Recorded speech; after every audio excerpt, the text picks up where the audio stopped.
PM Modi के आज मध्य प्रदेश और उत्तर प्रदेश में तूफानी चुनाव प्रचार, 4 जनसभाओं को करेंगे संबोधित। पीएम मोदी आज एमपी के मुरैना से करेंगे चुनाव प्रचार की शुरुआत। सुबह 11:30 बजे मुरैना के पुलिस परेड ग्राउंड में जनसभा को करेंगे संबोधित। पीएम मोदी के साथ मुरैना में सीएम मोहन यादव और मध्य प्रदेश में अध्यक्ष वीडी शर्मा रहेंगे मौजूद। 7 मई को मुरैना में होनी है वोटिंग। पीएम मोदी आगरा में सीएम योगी आदित्यनाथ के साथ करेंगे बीजेपी का प्रचार। कोठी मीना बाजार में दोपहर 1:15 बजे जनसभा को करेंगे संबोधित। प्रधानमंत्री आगरा से बीजेपी उम्मीदवार एसपी सिंह बघेल और फतेहपुर सीकरी से उम्मीदवार राजकुमार चाहर के लिए करेंगे वोट की अपील। तीसरे चरण में दोनों जगह होगी वोटिंग। यूपी में पीएम मोदी की दूसरी जनसभा दोपहर 3:30 बजे आंवला में होगी। बदायूं और आंवला सीट से बीजेपी उम्मीदवारों के लिए वोट की अपील करेंगे।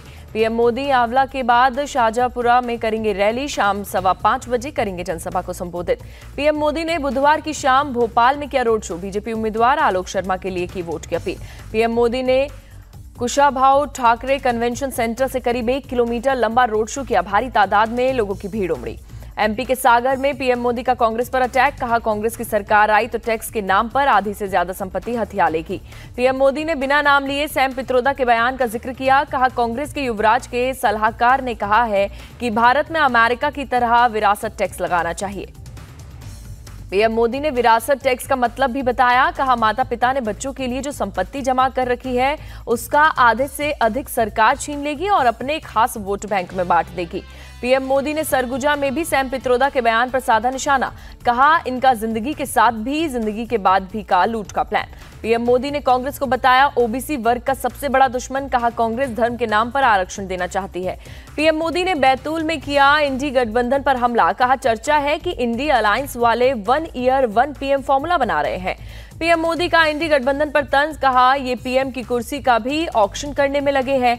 जो बोली लगाएगा वो 1 साल कुर्सी पर बैठेगा। सैम पित्रोदा के बयान पर बीजेपी हमलावर। अमित शाह ने कोच्चि में कहा, कांग्रेस पूरी तरीके से एक्सपोज हुई, पार्टी की मंशा सामने आई। पूर्व सीएम शिवराज सिंह चौहान का निशाना। कहा, कांग्रेस सत्ता में आई तो लोगों के घर, खेत और दुकानें सुरक्षित नहीं रहेंगी। स्मृति ईरानी बोली, कमाई का हिसाब लेकर संपत्ति छीनना चाहती है कांग्रेस ताकि अपने चहेतों को बांट सके। कांग्रेस के इरादे देश के लिए खतरनाक। सैम पित्रोदा के बयान से सच्चाई सामने आई। बीजेपी नेता सुधांशु त्रिवेदी का बयान। घोषणा पत्र में ही कांग्रेस और इंडिया गठबंधन ने कर ली है लूटने की तैयारी। नई दिल्ली से बीजेपी उम्मीदवार बासुरी स्वराज का बयान। सैम पित्रोदा के बयान से कांग्रेस का किनारा। मल्लिकार्जुन खड़गे बोले, कांग्रेस का ऐसा कोई इरादा नहीं, पीएम खेल खेल रहे। मल्लिकार्जुन खड़गे ने कहा, अगर बीजेपी को जीत का भरोसा तो पीएम कांग्रेस से इतना क्यों डर रहे हैं। विवाद बढ़ने पर सैम पित्रोदा ने सफाई दी। कहा, मेरे बयान का कांग्रेस की नीति से कोई लेना देना नहीं। सैम पित्रोदा के बयान पर बोले जयराम रमेश, पार्टी का ये विचार नहीं, पीएम गलत तरह से पेश कर रहे। केरल के वायनाड में प्रियंका गांधी की रैली। कहा, पीएम और बीजेपी के नेता जनता को गुमराह न करें, अपने विजन के बारे में बताएं। पीएम मोदी के मंगलसूत्र वाले बयान पर तेजस्वी यादव का पलटवार। कहा, माता बहनों का सुहाग छीनने वाले वास्तविक मुद्दों से ध्यान भटकाने के लिए मंगलसूत्र की बात की जा रही है। तेजस्वी यादव का बीजेपी पर सीधा हमला। कहा, इधर उधर की छोड़िए और महंगाई, बेरोजगारी और बदतर अर्थव्यवस्था जैसे मुद्दों की बात करिए। राजस्थान की सियासत में फोन टैपिंग का भूचाल। पूर्व सीएम अशोक गहलोत के पूर्व ओएसडी लोकेश शर्मा ने किया खुलासा। गहलोत ने कराई थी फोन टैपिंग, गजेंद्र शेखावत को किया बदनाम। लोकेश शर्मा ने कहा, अशोक गहलोत ने सचिन पायलट का फोन सर्विलांस पर रखा, मेरा किया इस्तेमाल। सपा प्रमुख अखिलेश यादव कन्नौज से लड़ेंगे लोकसभा चुनाव। आज दोपहर 12 बजे करेंगे नामांकन दाखिल। समाजवादी पार्टी ने सोशल मीडिया पर दी अखिलेश के चुनाव लड़ने की जानकारी। पहले तेज प्रताप यादव को बनाया था कन्नौज से उम्मीदवार। अखिलेश यादव के कन्नौज से चुनाव लड़ने पर बीजेपी के मंत्री जयवीर सिंह का तंज। ये है असली पीडीए यानी परिवार विकास प्राधिकरण। मैनपुरी में खिलेगा कमल, लहराएगा भगवा, नहीं है कोई चुनौती, बीजेपी उम्मीदवार जयवीर सिंह का बड़ा बयान। इटावा में चुनाव प्रचार के दौरान अखिलेश यादव का दावा। कहा, इस चुनाव में इतिहास बन जाएगी एनडीए। कांग्रेस ने तेलंगाना में उम्मीदवारों की सूची जारी की। घोषित किए गए 3 उम्मीदवारों के नाम। बीएसपी ने उत्तर प्रदेश में उम्मीदवारों की लिस्ट की जारी। लोकसभा चुनाव के लिए घोषित किए 3 प्रत्याशियों के नाम।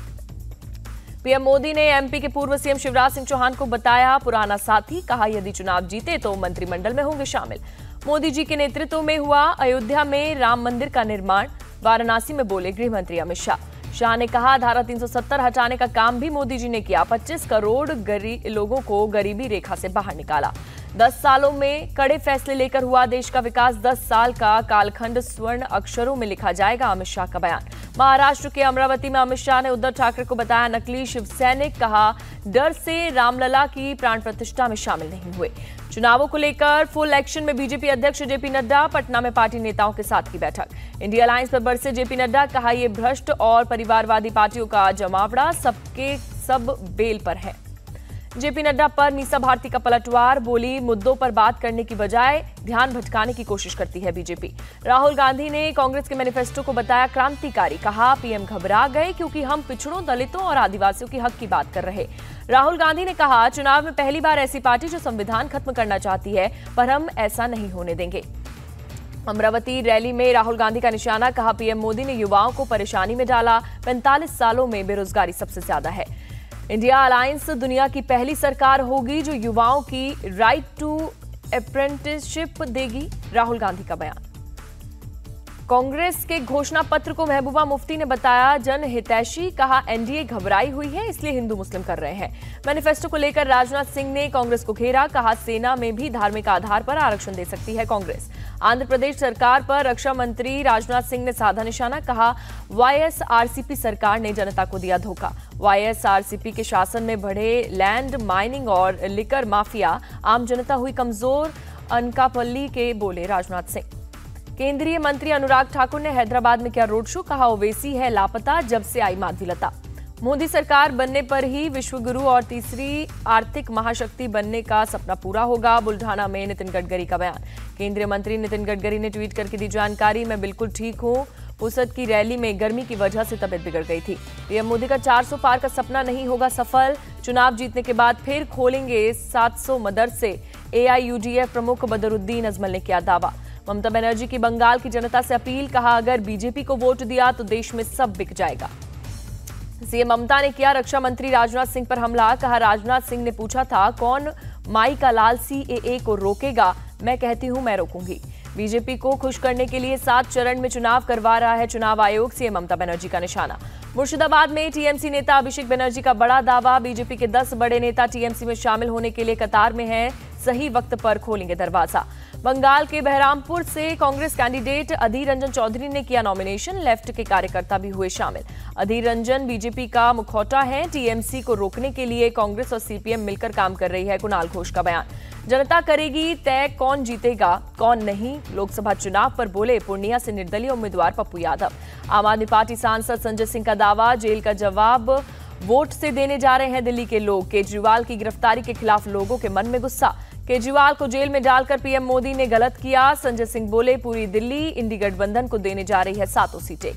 बीजेपी प्रदेश अध्यक्ष सीपी जोशी ने किया जीत का दावा, कहा 55 साल में जितना काम नहीं हुआ उतना 10 साल में हुआ। चुनाव को लेकर मेरठ में तैयारी पूरी, कई बूथों पर हो रही है वेबकास्टिंग, तैनात किए गए अर्धसैनिक बल, डीएम दीपक मीणा ने दी जानकारी। चुनाव को लेकर मणिपुर में भी सभी व्यवस्थाएं पूरी, 4000 से अधिक पुलिसकर्मी तैनात, संवेदनशील बूथ पर हो रही है वेबकास्टिंग। इंडिया टीवी के चुनाव मंच पर बोले विदेश मंत्री एस जयशंकर, पीएम मोदी की पहचान ग्लोबल लीडर की है, दुनिया में उनकी छवि मजबूत नेता के तौर पर। विदेश मंत्री एस जयशंकर बोले 10 साल में भारत की विदेश नीति बदली, दुनिया के विकास में भारत का अहम योगदान। आम आदमी पार्टी स्कूल और अस्पताल की बात करती है, बीजेपी हिंदू और मुसलमान की बात करती है, दिल्ली की मंत्री आतिशी का बयान। चुनाव मंच में बोले पंजाब के सीएम भगवंत मान, प्रचार से रोकने के लिए केजरीवाल को जेल में डाला, गवर्नर के सहारे सरकारों को परेशान करती है बीजेपी। कांग्रेस ने मुझे पार्टी से निकालकर मेरे बहुत बड़े बोझ को उतार दिया, आचार्य प्रमोद कृष्ण का बयान। आचार्य प्रमोद कृष्ण बोले अपने कर्मों का फल भुगत रही है कांग्रेस, महात्मा गांधी के रास्ते से भटककर जिन्ना के रास्ते पर चल रही है पार्टी। कांग्रेस बदलाव के दौर से गुजर रही है, इसलिए समस्याएं आ रही हैं। चुनाव मंच में बोले हिमाचल के सीएम सुखविंदर सुक्खू। चुनाव मंच में बोले हरियाणा के पूर्व सीएम मनोहर लाल खट्टर, मैंने नड्डा जी से 1 साल पहले सीएम पद छोड़ने के लिए कहा था। बीजेपी नेता मुख्तार अब्बास नकवी का बयान, मोदी सरकार में मुस्लिमों का हुआ सशक्तिकरण, कांग्रेस घुसपैठियों को मुस्लिमों से जोड़ रही। चुनाव मंच में बोले बीजेपी नेता सुधांशु त्रिवेदी, भ्रष्टाचार विपक्ष की परंपरा का हिस्सा, कांग्रेस की नीयत जनता को लूटने की।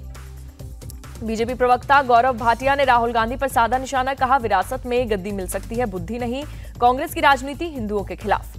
चुनाव मंच में बोले सपा नेता घनश्याम तिवारी, हार के डर से चुनाव को सांप्रदायिक बना रहे हैं पीएम मोदी, ये चुनाव महंगाई और बेरोजगारी के मुद्दे पर हो रहा है। सीएम प्रमोद सावंत ने कार्यकर्ताओं के साथ मनाया अपना जन्मदिन। कहा, मेरी इच्छा पीएम मोदी का 400 पार का सपना हो पूरा। पश्चिम बंगाल के कई जिलों में लू होने की संभावना, मौसम विभाग ने जारी किया लू का अलर्ट। तमिलनाडु के मदुरई में चिथिराई उत्सव की धूम, हजारों श्रद्धालुओं ने किया भगवान कल्लाजयगढ़ का स्वागत। आईपीएल में आज सनराइजर्स हैदराबाद और रॉयल चैलेंजर्स बेंगलुरु के बीच होगा मुकाबला। हैदराबाद में होगी भिड़ंत, शाम 7:30 बजे शुरू होगा मैच। आईपीएल में दिल्ली कैपिटल्स की गुजरात टाइटंस पर लगातार दूसरी जीत। हाई स्कोरिंग मुकाबले में दिल्ली ने गुजरात को 4 रनों से हराया। बेहतर रन रेट के दम पर दिल्ली ने पॉइंट्स टेबल में गुजरात को पछाड़ा। दिल्ली, चेन्नई और गुजरात तीनों टीमों के हैं 8 अंक। गुजरात के खिलाफ दिल्ली ने बनाया 224 रन का हाईएस्ट टोटल। आखिरी 5 ओवर में 97 रन बनाए। 225 रन का टारगेट चेस करने उतरी गुजरात, 220 रन ही बना पाई। आखिरी ओवर में मुकेश कुमार ने डिफेंड किए 19 रन। मुंबई में अभिनेता अमिताभ बच्चन को किया गया सम्मानित। दीनानाथ मंगेशकर नाट्यगृह में लता दीनानाथ मंगेशकर पुरस्कार से सम्मानित किया गया। दीनानाथ मंगेशकर नाट्यगृह में सम्मानित होने पर बोले अभिनेता रणदीप हुड्डा, ऐसा सम्मान पाना बेहद खास, ये मेरे लिए बहुत गर्व की बात।